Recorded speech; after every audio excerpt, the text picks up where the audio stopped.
సమస్యలు, అణిచివేత, దౌర్భాగ్య నీతి ఎక్కడైతే రాజ్యం ఏలుతుందో అక్కడ ఒక్కొక్క వీరులు పుట్టుకొస్తారు. అలాంటి వాళ్ళల్లో పేరెన్నిక కన్న వాళ్ళు మీరు ఇదివరకు అన్నారే మహాత్మా గాంధీకి జై అని. బాల గంగాధర తిలక్ మనకు కనిపిస్తారు చరిత్ర పుటల్లో. అతని వాలంటైన్ చిరోల్ అనే ఒక లండన్ రచయిత ఏమని రాస్తాడంటే అన్రెస్ట్ ఆఫ్ ఇండియా అనే తన గ్రంథంలో ఫాదర్ ఆఫ్ అన్రెస్ట్ ఇండియా అని అంటాడు. అశాంతి జనకుడు అంటాడు బాల గంగాధర తిలక్ గారిని. ఇడిచిపెట్టాడు. అతని మీద మరి లండన్ లో పోయి కేసు బుక్ చేస్తాడు. అంటే చూడండి, ఈ పోరాటాలు, వాళ్ళకి ఎదురైన సమస్యల్ని ఒకసారి మీరు ఆకలింపు చేసుకోవాలి. ఇప్పటికీ కూడా మన దేశాన్ని పట్టి పీడిస్తున్న సమస్యలు, అవినీతి రాజ్యం వెళ్తుంటాయి. రోజుకు మనం పేపర్లో చూస్తుంటాం. అవిద్య, అజ్ఞానం, అసమర్థులు ఏ వ్యవస్థలో ఉంటారో ఆ వ్యవస్థ సర్వనాశనం అయిపోతుంది. తరాల తరబడి బానిస బతుకులు బతికిన వాళ్ళు, వాళ్ళ బతుకులు బాగుపడతాయని ఆశించిన అమరవీరుల త్యాగాలు, వారి స్వప్నాలు, వారి ఆశలు, ఆశయాలు నెరవేరినాయా అంటే ఇప్పటికీ కూడా ఆదిలాబాద్ పల్లెల్లో నీకు మంత్రం వచ్చు, నీకు తంత్రం వచ్చు అని చెట్టు కడేసి చెప్పుల దండ వేస్తున్నారు.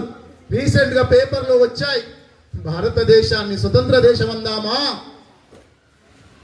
పసిపిల్లలు కూడా చిన్న పెద్ద తేడా లేక 60 ఏళ్ల వృద్ధురాల్ని, 20 ఏళ్ల యువతుల్ని, 3 ఏళ్ల చిన్నారుల్ని కూడా రకరకాల హింసలకు గురి చేస్తున్నారే. మరి అప్పుడు దీన్ని ఏమందాం? ఇప్పటికీ కూడా సరైన విద్య లేక నువ్వేంటో నువ్వు తెలుసుకోని స్థితిలో ఉన్నావు అనేది నగ్న సత్యం. ఇప్పటికీ కూడా నీకు కావాల్సిందేంటో నీకు తెలియదు. దేని కొరకు నువ్వు ఫైట్ చేయాలో నీకు తెలియదు. నీ హక్కులు నీకు తెలియదు. నీ బాధ్యతలు నీకు తెలియదు. నువ్వు బాధ్యతలు నిర్వర్తిస్తున్న క్రమంలో నువ్వు హక్కులకై పోరాడతావు. హక్కుల బాధ్యతలు నిర్వర్తించినంతసేపు ఎవరికి ఏమంటా ఉండదు. ఎప్పుడైతే నువ్వు హక్కులు అడుగుతావో అప్పుడు లేస్తాయి ఒక్కొక్కరి లోపల దాగి ఉన్న దమనకాండ, దమన నీతి. ఇలా ఒక్కొక్క వీరుని గురించి మనం చెప్పుకుంటూ పోతే సర్దార్ వల్లభాయ్ పటేల్ అయితేనేమి, భగత్ సింగ్, షహీద్ భగత్ సింగ్ అంటాం. ఉరికమ్మాన్ని ముద్దాడిన యువకుడు. సైమన్ గో బ్యాక్ అంటూ లాలా లజపత్ రాయ్ చేసిన ఉద్యమంతో ప్రభావితుడైన భగత్ సింగ్ అదే సంఘటనలో అనేక కేసుల పాలై ఉరికంబాన్ని ముద్దాడుతాడు. అదే లాలా లజపత్ రాయ్ ఏమంటాడో తెలుసా? సైమన్ గో బ్యాక్ సందర్భంలో లాఠీ దెబ్బలు తగులుతుంటే ఒక్కొక్క భారతీయుడిపై పడుతున్న లాఠీ దెబ్బ బ్రిటిషోడు తనకు తాను తయారు చేసుకున్న శవపేటికకి మేకై దిగుతుంది అని గర్జిస్తాడు తెలుసా? స్వరాజ్యం నా జన్మ హక్కు అని తిలక్ చాటాడు తెలుసా? ఇట్లా ఒక్కొక్కరి నినాదాలని, ఆశల్ని, ఆశయాల్ని మనం చర్చించుకుంటే వాటి ఫలితాలు ఇప్పుడు మనం అనుభవిస్తున్నామా అని ఒక్కసారి బెరీజు వేసుకోవాల్సిన సందర్భం. స్వతంత్ర అమర వీరులు వాళ్ళు ఎన్నో త్యాగాలు. ఏమైతావమ్మా నువ్వంటే నేను డాక్టర్ అయితా, నేను ఇంజనీర్ అయితా, ఏమవుతానంటే నేను ఫలానా IAS అయితా అంటారే గాని ఆ కాలంలో వాళ్ళు నేను స్వతంత్రం కొరకు పోరాడుతా, నేను భారతీయుల బానిస సంఖ్యల విముక్తి కొరకు పోరాడుతా అని గర్జించిన వీరసింహాలు ఎన్నో, నేల కొరిగిన తలాలు ఎన్నో. అలాంటి వీరుల రక్త తర్పణంతో తడిచిన ఈ భారత భూమి ఇప్పటికీ కూడా సస్యశ్యామలంగా మారకపోవడానికి మనం కారకులం కామా అని మనం ఆలోచన చేసుకోవాల్సిన సందర్భం. నేటి బాలలే రేపటి భావి భారత పౌరులని మనం రాసుకుంటుంటాం గోడల పైన. మరి ఆ బాధ్యతల్ని మనం ఎప్పుడు నిర్వర్తిస్తామంటే సరైన విద్యని మనం పొందినప్పుడే. టాల్స్టాయ్ రాసిన వార్ అండ్ పీస్ అనే గ్రంథంతో ప్రభావితుడైన మహాత్మా గాంధీ ఈ దేశానికి దిక్సూచే కాదు, ప్రపంచంలోనే అహింసావాదాన్ని నేర్పిన గొప్ప తాత్వికవేత్తగా మారాడు. ఇలా ఒక్కొక్కరి గురించి మనం చెప్పుకుంటే చాలా మంది వీరులు ఉన్నారు. అల్టిమేట్ గా మనం చేయాల్సింది ఒక్కటే, మన బాధ్యతల్ని నిర్వర్తిస్తూనే మన హక్కులకై పోరాడాలి.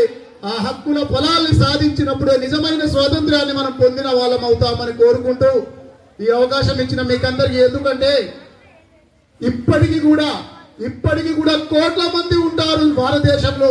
కానీ వేల మందిని, అందులో వందల మందిని, అందులో పదుల సంఖ్యలో ఉన్న వాళ్ళని మనం స్వర్ణాక్షరాలతో చరిత్ర ఎందుకు గుర్తిస్తుందంటే ఇక్కడ మీరు ఇంతమంది ఉన్నారు.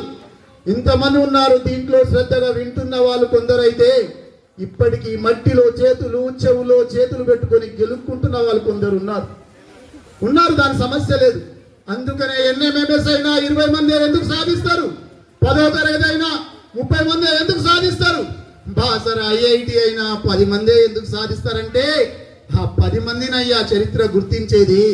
చెవులో వేలు పెట్టుకొని గెలికేటోడు సార్ మాట్లాడుతుంటే అవునా అని ఇలకరించి ఇగిలించేటోని కాదు. కాబట్టి ఇప్పటికైనా, ఇప్పుడే అడిగాను మీకో ప్రశ్న, 79వ స్వతంత్ర దినోత్సవాన్ని జరుపుకున్న సందర్భంలో కూడా మీ కుటుంబాల నుంచి ఒక్కరు ఎంప్లాయ్మెంట్ గా రాలేదంటే మీ అమ్మ నాన్నల ఆశలు ఏ రీతిలో మీ మీద ఉండొచ్చో ఒక్కసారి ఆలోచన చేయండి. కాబట్టి ఖచ్చితంగా సెల్ఫ్ రెస్పెక్ట్ అనే ఒక పదం ఉంటుంది. ఆత్మగౌరవంతో బ్రతికేవాడికి నీ చరిత్ర గుర్తిస్తుంది. వీరుడు మాత్రమే 10 మంది వీరుల్ని తయారు చేస్తాడే కానీ బానిస మాత్రం ఇంకో బానిసను తయారు చేస్తాడు. ఇది చరిత్ర నేర్పిన సత్యం. కాబట్టి పులులు సింహాల్లాగా బతకండి, మేకలు గొర్రెలా బతకకండి. వాటిని బలిస్తారు కాబట్టి వాటిలాగా ఎప్పుడు బతకకండి. ఎప్పుడైనా నీ గుర్తింపు నీకు ఉంటుంది. ఆ గుర్తింపు, ఆ ఐడెంటిటీ అనేది నీ చదువుతో పాటు, నీ అమ్మ నాన్న నేర్పిన సంస్కారంతో పాటు, నువ్వు నేర్చుకున్న విద్యతో పాటు వస్తుంది. అలాంటి విద్యను నేర్వండి, అలాంటి సంస్కారాన్ని నేర్చుకోండి. ఈ దేశం గర్వించదగ పౌరులుగా ఎదగండి. Once again, happy Independence Day to all of you, my dear students.